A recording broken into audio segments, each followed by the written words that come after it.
Alien girls' hypnotic pheromones work on everyone, except the human commander. Stephen Clark stood at the observation deck of Nexus, station hands clasped behind his back as he surveyed the approaching diplomatic vessels. The massive space station orbited Proximus and Tauri, be serving as humanity's primary outpost in this sector, and a neutral meeting ground for interstellar diplomacy. Sir, the Emuran delegation will dock in approximately 15 minutes, Lieutenant Parker informed him. Tablet hand the Galactic Council representatives are already in the reception hall. Stephen nodded, his expression betraying nothing. And our security protocols all in place, sir.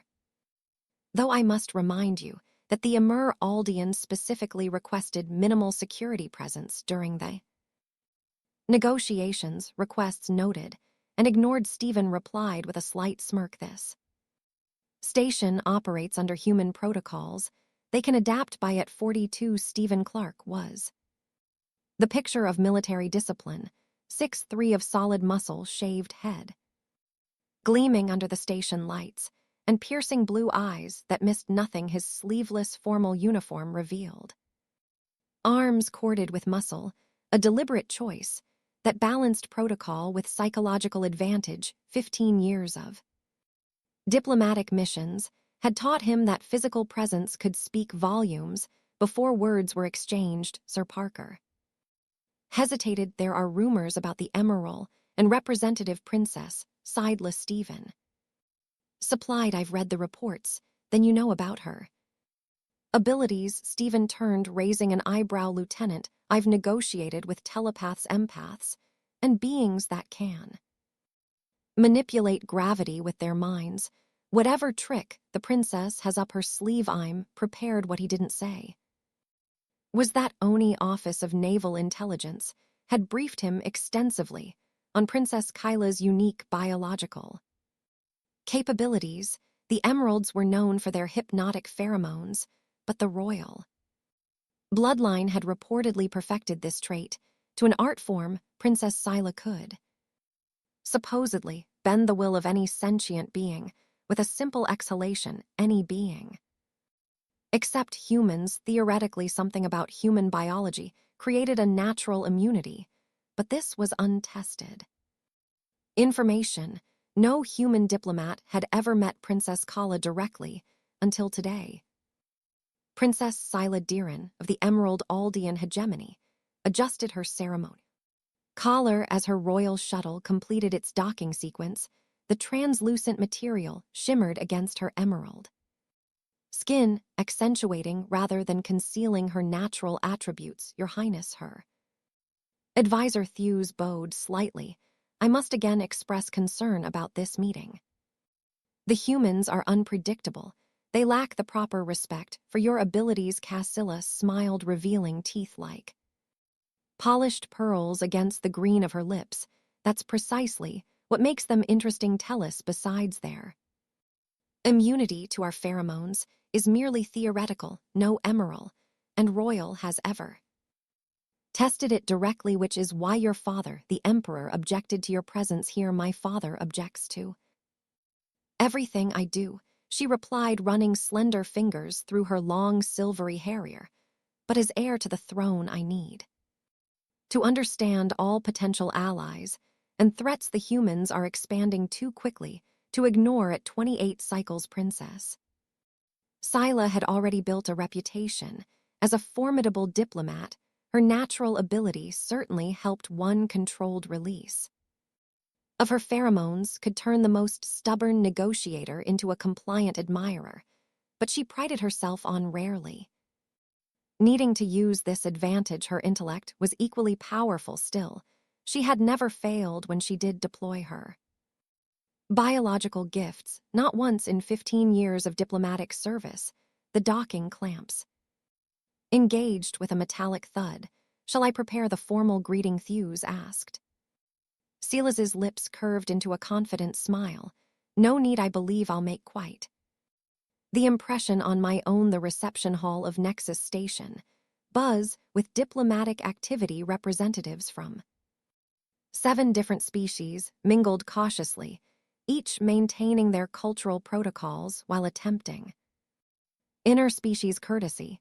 Stephen stood near the entrance flanked by 2 security officers. His posture was relaxed, but alert eyes constantly scanning the room when the door slid open to reveal the Amalan delegation.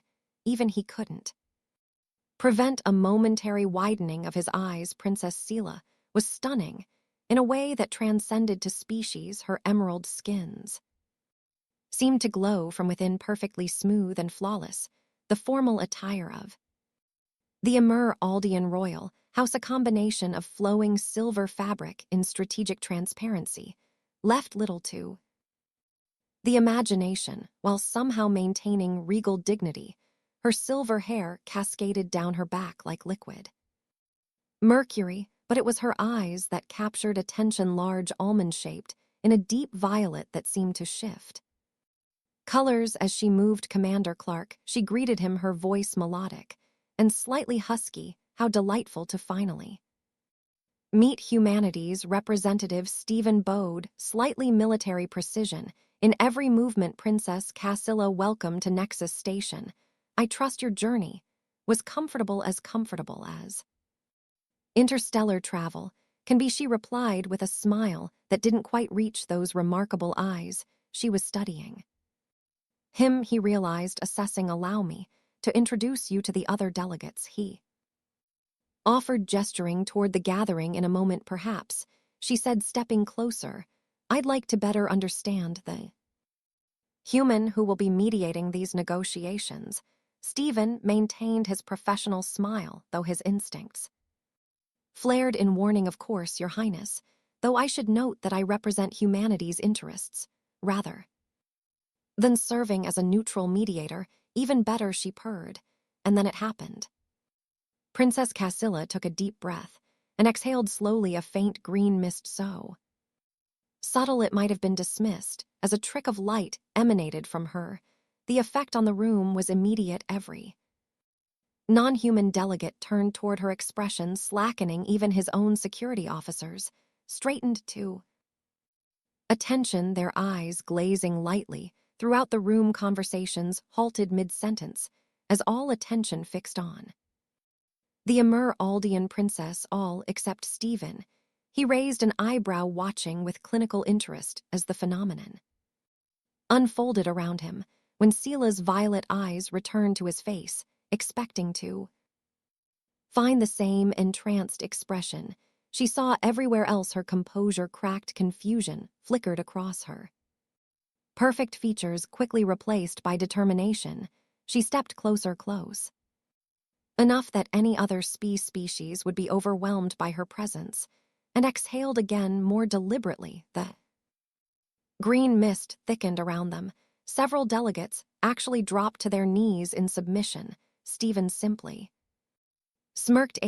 Is there a problem with the environmental controls, Princess? Some sort of gas leak, perhaps. Her eyes widened in genuine shock. Impossible, she whispered, apparently not. He replied, maintaining eye contact. Now, shall we discuss the trade agreements, or would you prefer to continue this demonstration? For the first time in her diplomatic career, Princess Sela Diran found herself completely off balance. The human male before her, this Commander Clark, stood unaffected by pheromones that had literally brought other species to their knees. This is unexpected, she managed, struggling to regain her composure. I find diplomacy generally is Stephen replied, his confidence unwavering. Shall we begin again, perhaps with fewer atmospheric enhancements? Kyla's shock transformed into something else, fascination. Yes, Commander, she said, anew respect in her voice. Let's begin again. Sela paced her private quarters aboard Nex to station, her silver hair swishing with each sharp turn. The diplomatic reception had concluded hours ago, yet her mind remained fixated on Commander Clark's inexplicable immunity. It's simply not possible, she muttered, stopping to examine her reflection in the polished surface of the viewport. Her emerald skin glowed with agitation. No species has ever resisted royal pheromones. Felis stood near the door, his own green complexion paler with concern. Perhaps the human has some artificial protection, a chemical countermeasure. I would have detected it, Sela replied, tapping her slender fingers against the viewport. My senses are attuned to such deceptions. She turned abruptly. Decision made. Arrange a private meeting with Commander Clark Claimant to discuss the mineral rights clause. Your Highness thus hesitated. Is that wise? If he truly is immune, then I need to understand why she cut him off. This could change everything we thought we knew about humans. Thews bowed slightly, but his expression remained troubled. As you wish, but I must inform your father of this anomaly. Kyla's violet eyes narrowed. That the Emperor need not concern himself with diplomatic minutia. With respect, Princess, a species immune to our primary advantage is hardly minutia. Thews straightened his posture. The security implications alone. Very well, she conceded with obvious reluctance, but emphasize that I'm handling the situation. The last thing we need is my father overreacting and sending the royal guard after Thelis departed. Sela moved to her personal console and accessed the station's database on human physiology. The information was frustratingly limited. Humans were notoriously protective of their biological data. What she did find intrigued her further. Human olfactory systems were relatively primitive compared to most space-faring species. Their brains processed chemical signals differently, and most interestingly, their mating behaviors were uniquely complex. Combining biological imperatives with elaborate social rituals, fascinating, she murmured, lingering on an anatomical diagram. Despite their external similarities to Aldean humans were fundamentally different on a cellular level. Perhaps their immunity wasn't so surprising after all. What was surprising was her own reaction to Commander Clark. She'd encountered resistance before. Some species required higher pheromone concentrations than others, but never complete immunity. The challenge he presented was stimulating in ways she hadn't anticipated. Her console chimed with a notification. Commander Clark had accepted her request for a private meeting scheduled for 900 station time. Sela smiled to herself. Tomorrow would be illuminating in his own quarters. Stephen reviewed the security footage. From the reception, the green mist was barely visible on camera, but the effects were unmistakable. Every non-human in the rooms simultaneously entranced. Computer forward report to OI with priority classification. He instructed confirmation of Allen pheromone capabilities is described in Intelligence Briefing Alpha 73. The computer acknowledged with a soft chime. Stephen leaned back in his chair, considering his next move. Princess Kyla's request for a private meeting was transparent in his motives, but potentially useful. The Aldean hemony controlled access to rare minerals essential for FTL drive components. Securing favorable terms was his primary mission. Her fascination with his immunity could be leveraged. His communit buzzed with an incoming transmission. Encrypted OI priority channel. Clark here, he answered. Admiral Jensen's weathered face appeared on screen. Commander, your preliminary report is concerning the Aldean abilities are more potent than we anticipated. Yes, sir, but our immunity hypothesis appears correct for now, Jensen replied grimly. But we can't assume it's universal to all humans or permanent. Your continued resistance is crucial to the negotiations. Stephen nodded. Understood, sir. There's more. Jensen continued. We've intercepted communications from the Emerald and delegation. Their advisor is reporting your immunity directly to Emperor Diran. Expected, Stephen replied. Princess Gilo mentioned her father's protective tendencies. Protective is an understatement. Jensen snorted Dane has. Eliminated political rivals for merely looking at his daughter. Inappropriately, a human immune to her control may be. Perceived as a threat or an opportunity, Steve countered the princess seems more. Intrigued, then alarmed, Jensen's eyes narrowed. Be careful, Commander, your psychological profile indicates susceptibility to strong-willed women. Don't let conventional attraction cloud your judgment. Where pheromones fail, Stephen stiffened slightly. My personal history won't interfere with the mission, sir. See that it doesn't. Jensen out. The screen went dark, leaving Stephen with an uncomfortable realization. Jensen wasn't wrong. He did find the princess attractive, and not just physically. Her quick adaptation to his immunity, the sharp intelligence behind those violet eyes, these qualities appealed to him on a level no pheromone could reach. Dangerous territory for a diplomatic mission of this importance. The next morning, Sela prepared meticulously for her meeting with Commander Clark. She selected a formal but flattering ensemble, a form-fitting dress in deep purple that complemented her skin tone, with strategic cutouts that reveal glimpses of emerald flesh without being overtly provocative. For this encounter, she would rely on more traditional methods of persuasion, and when she entered the private conference room, she found Stephen already waiting, reviewing documents on a data pad. He rose immediately, military precision in his movements. Princess Sila, he greeted her with a slight bow.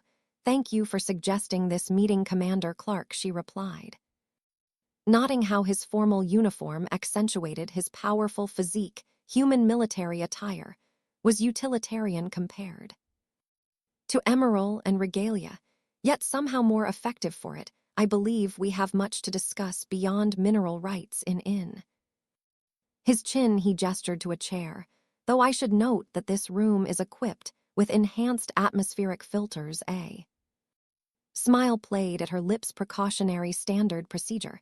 He replied, his own smile equally measured. For all diplomatic meetings, of course, she took the offered seat, crossing her legs deliberately. Though I'm curious, would you have noticed if I tried again? Yes, he said simply, retaking his own seat, how the question escaped before she could moderate her tone.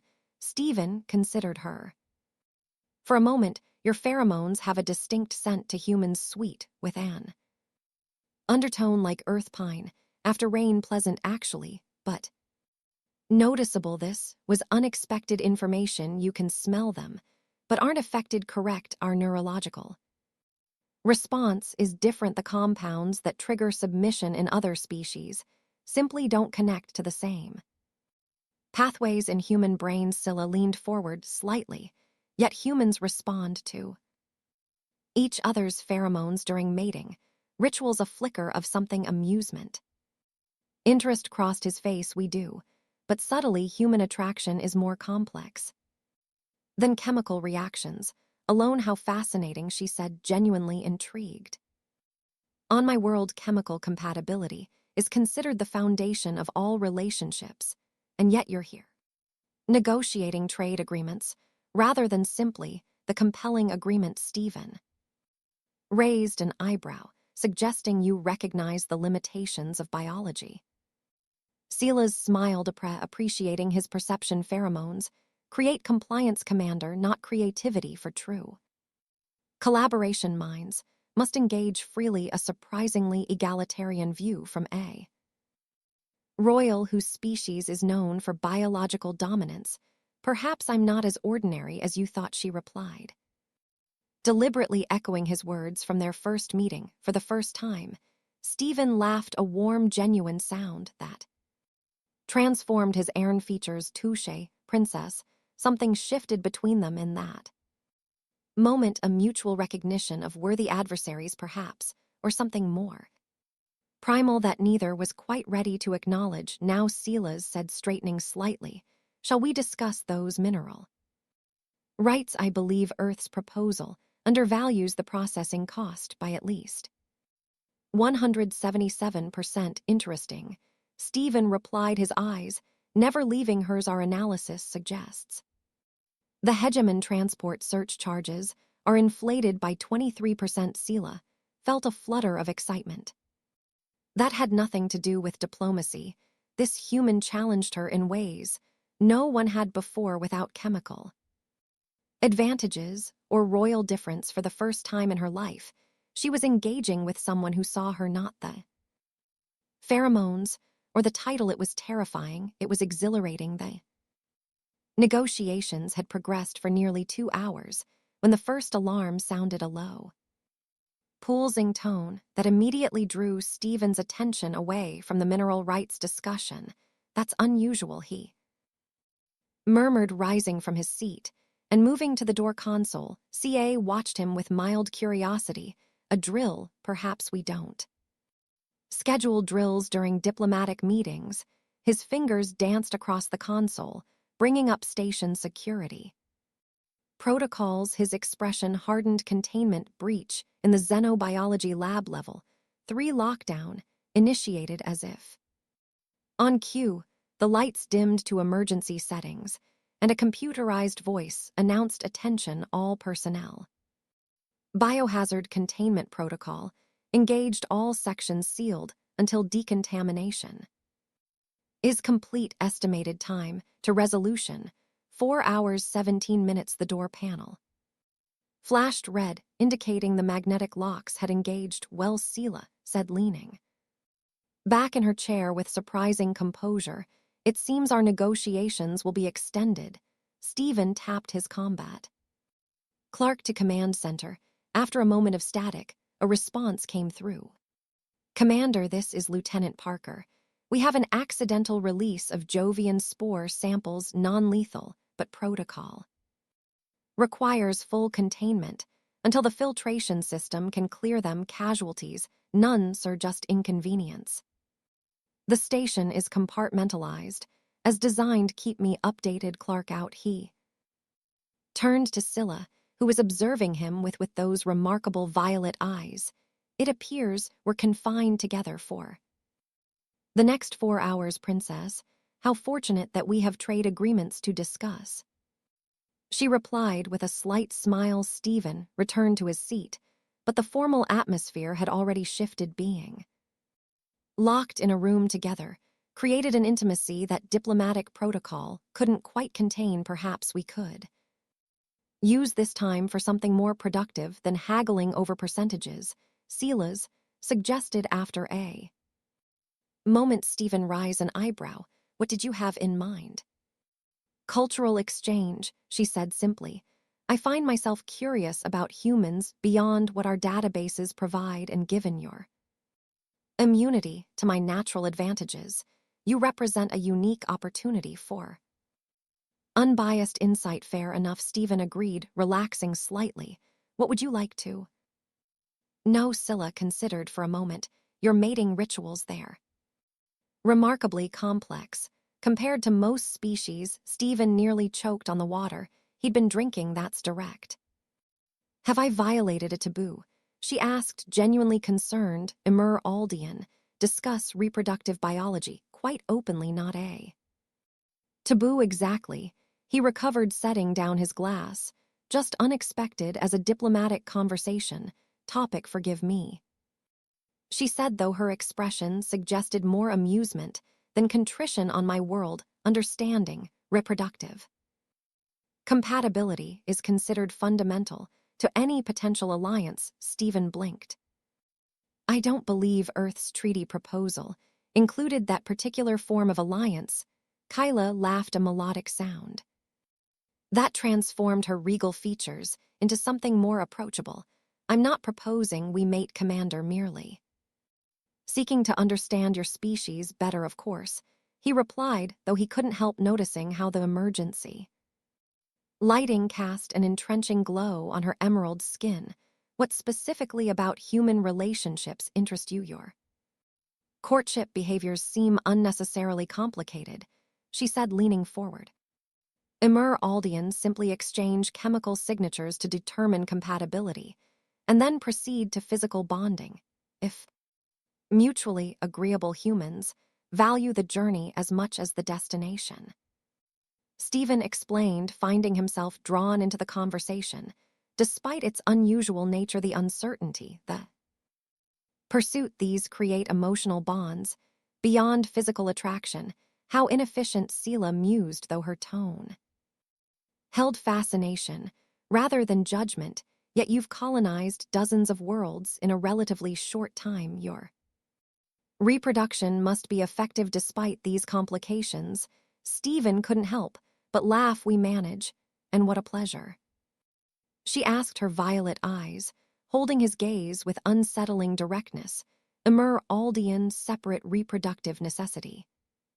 From recreational coupling, do humans make similar distinctions? The temperature in the room seemed to rise several degrees. Stephen loosened his collar slightly. We do, he acknowledged, though our cultural attitudes toward casual physical relationships vary widely. And your personal attitude? Sela asked, her voice dropping to a more intimate register. Stephen considered his response carefully. This was dangerous territory for a diplomatic mission, yet the isolation and unexpected intimacy of their situation made professional distance increasingly difficult to maintain. I believe that physical connection should follow meaningful emotional connection, he said finally, though I recognize that's not universal among my species. Interesting, Sue replied, studying him with new appreciation that aligns more closely with emerald and royal tradition than common practice. As heirs to biological power, we're taught to be selective with physical intimacy. Because of your pheromones, she nodded, they intensify during close encounters.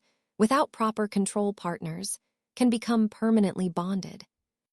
Psychologically dependent, it's considered unethical to create such bonds casually. But I'm immune. Stephen observed the implication hanging in the air between them. Yes, Sila acknowledged, her emerald complexion darkening slightly in what he recognized as the emerald and equivalent of a blush. You are uniquely safe. The word carried weight beyond its simple meaning for someone who had lived her entire life cautious of her own biological impact on others. The freedom his immunity represented must be profound. That must be a rare experience for you, he said softly. You cannot imagine, she replied, her usual composure slipping to reveal genuine vulnerability. To interact without constantly monitoring my chemical output, without worrying about unintentional influence, it's liberating. Stephen found himself moved by her confession. Is that why you requested this private meeting? To experience conversation without your pheromones affecting the outcome? Partly, she admitted, though I was also genuinely curious about your immunity. No one has ever simply seen me before, just not the princess, not the pheromones. The honesty of her response created a shift in the atmosphere between them. What had begun as diplomatic maneuvering had transformed into something more authentic. And what do you think of being seen? He asked. Sela rose from her chair and moved to the viewport, gazing out at the stars.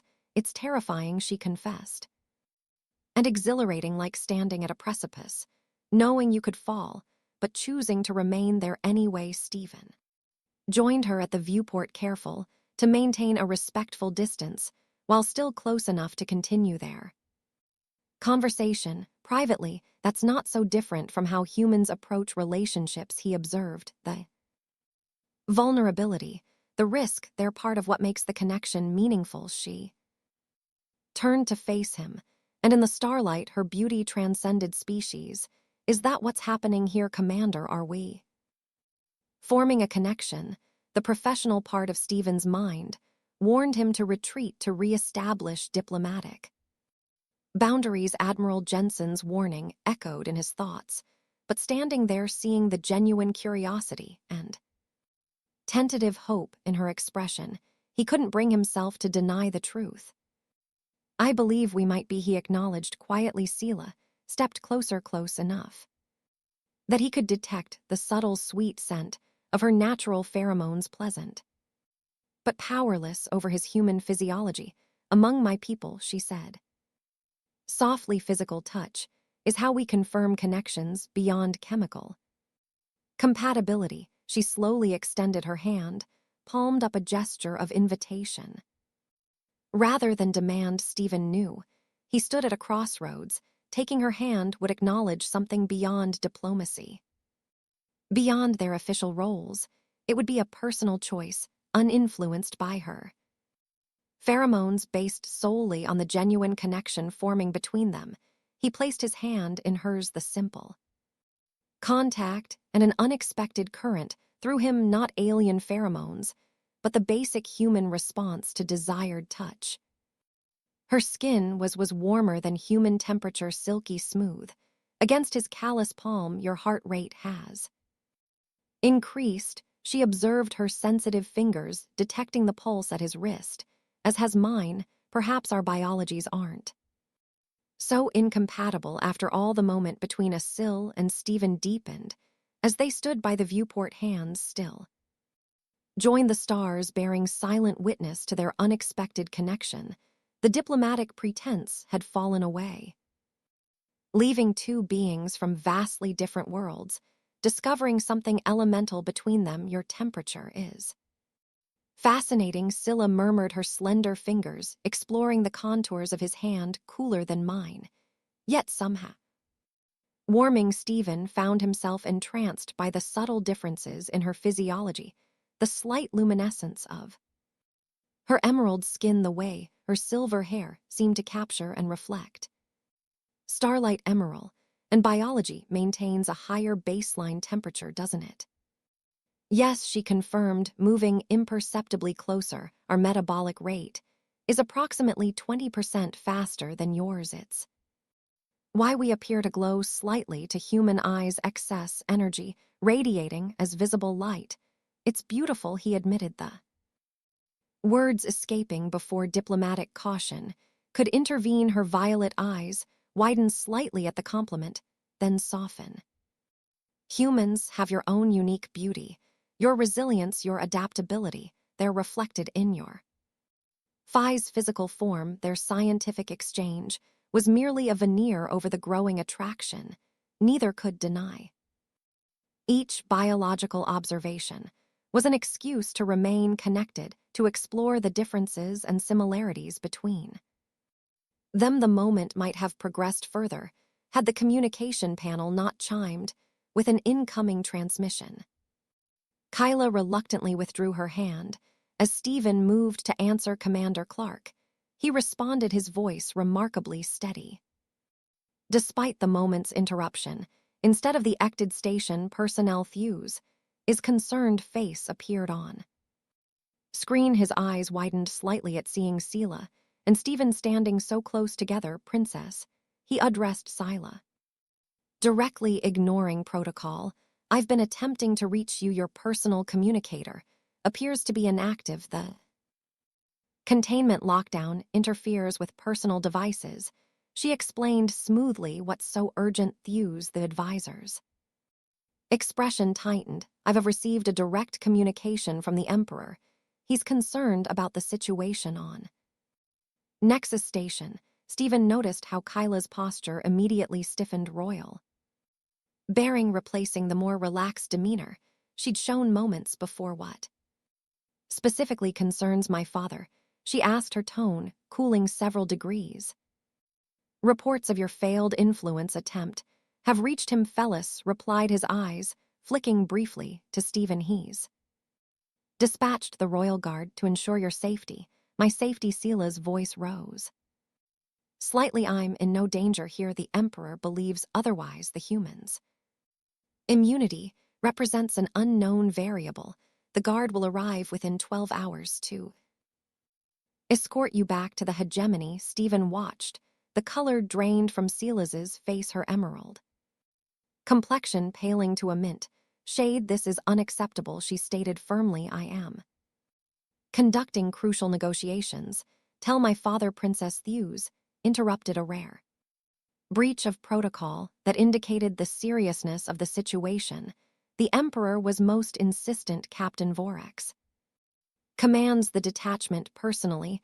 At the mention of this name, Caius' composure faltered completely. Vorax he's sending. Vorax, who is Captain Vorax? Stephen asked quietly. Scylla ignored the question. Addressing Thelius with renewed authority, inform my father that I will contact him directly once this containment lockdown is lifted. Make it clear that I consider this intervention premature and potentially damaging to our diplomatic position. As you wish, Princess, though I doubt it will change his decision. Pellis bowed slightly before ending the transmission. The moment the screen went dark, Scylla turned away, her hands clenched at her sides. Princess, Stephen approached cautiously. Who is Captain Vorax? My father's most loyal enforcer, she replied, without turning, and my former bet roted. The revelation hung in the air between them, adding a new complexity to their already complicated situation. I see, Stephen said carefully, and his arrival would complicate things. Scylla laughed. Bitterly complicate. Vorax despises humans on principle. He considers your species barely civilized, and he's never forgiven me for breaking our arrangement. Why did you? The question was personal, perhaps too personal for their tenuous connection, but Stephen found himself needing to know. Scylla finally turned to face him, vulnerability and defiance warring in her expression. Because even my pheromones couldn't make him kind. He obeyed, but the cruelty remained in his eyes. She shook her head. I refused to spend my life with someone who saw my abilities as weapons rather than gifts. Before Stephen could respond, another alarm sounded, different from the containment breach alert, higher pitched and more urgent. What now? Saw asked, tension evident in her voice. Stephen moved quickly to the door console, accessing the security protocols. His expression grew concerned as he read the alert. The station's biometric security system has detected unusual biological activity in this room, he explained. Specifically, elevated levels of an unidentified compound is categorizing as potentially hazardous. Realization dawned on Scylla's face. My pheromone, she whispered, but I haven't deliberately released any since our first meeting. Could they be released unconsciously? Stephen asked, already suspecting the answer. The emerald hue of her skin darkened noticeably. Yeah, she admitted, during periods of a heightened emotional states, particularly attraction. Stephen finished for her, their eyes meeting in mutual understanding. This is mortifying, Scylla said, covering her face briefly. I haven't lost control of my emission since adolescence. Despite the seriousness of the situation, Stephen couldn't help but smile. I'm flattered. You shouldn't be, she retorted, though a reluctant smile tugged at her lips. It's highly inappropriate for a royale. The console chimed again, indicating an incoming communication. This time it was Lieutenant Parker from station. Security Commander, our systems have detected an unknown biological compound in conference room 3 Protal requires investigation. We're sending a security team to your location. Negative, Lieutenant Stephen replied quickly. The compound is harmless, a natural biological emission from Princess Kyla's species. No investigation necessary. Parker hesitated. Sir, protocol is clear about unidentified biological agents.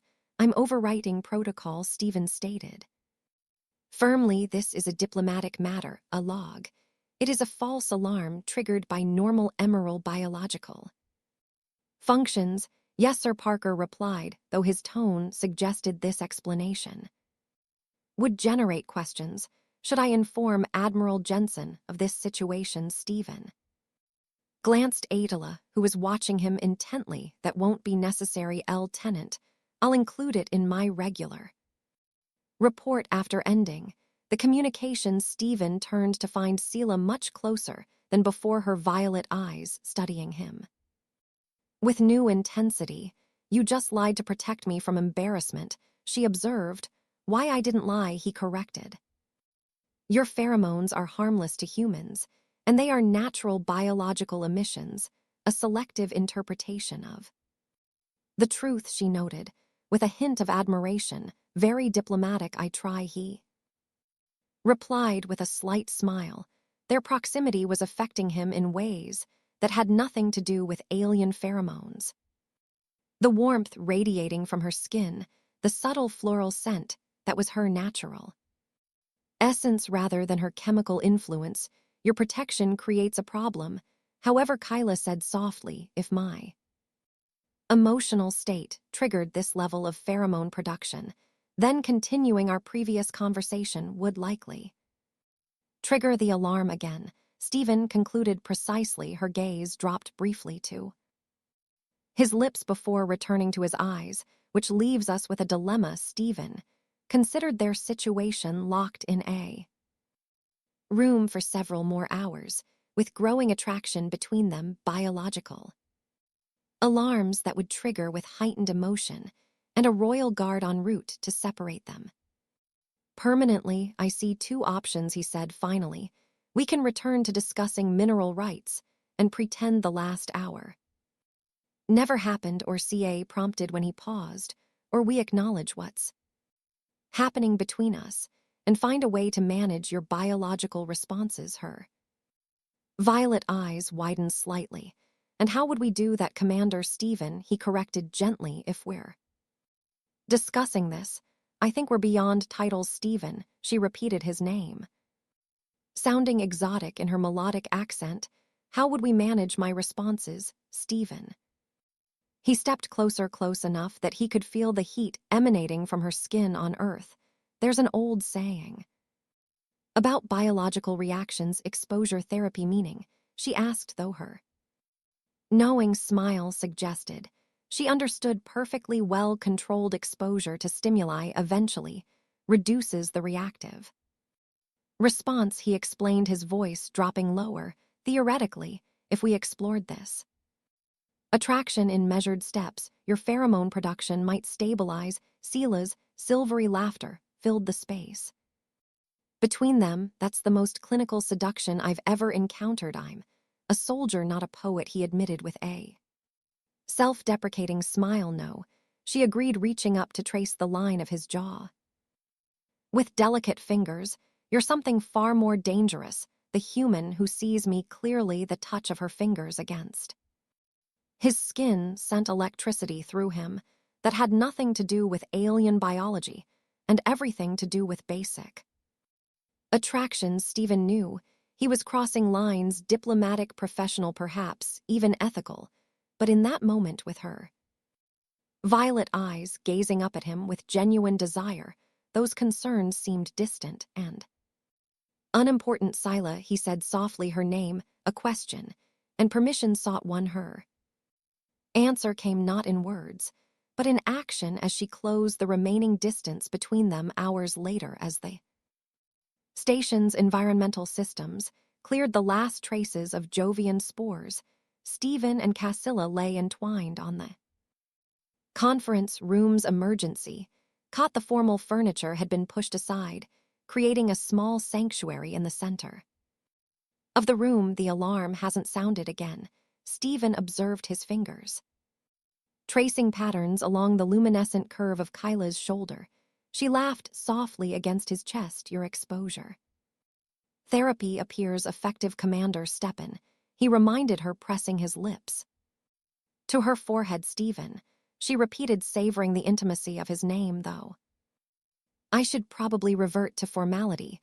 Once that door unlocks, the reality of their situation hung over them, the approaching royal guard, her father's expectations, their respective duties to their peoples. What had transpired between them during their confinement had been transformative, boundaries of species dissolving in the discovery of profound compatibility. Their joining had been both alien and familiar.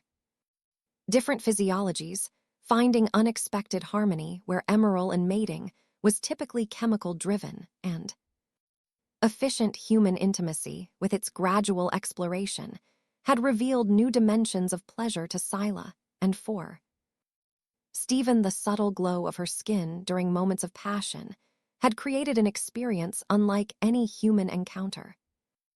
"We have approximately 10 hours before Captain Vork's arrives," Sias said, reluctantly sitting up. "I need a strategy. To prevent my father from sabotaging these negotiations, your father's primary concern is your safety, correct, Stephen?"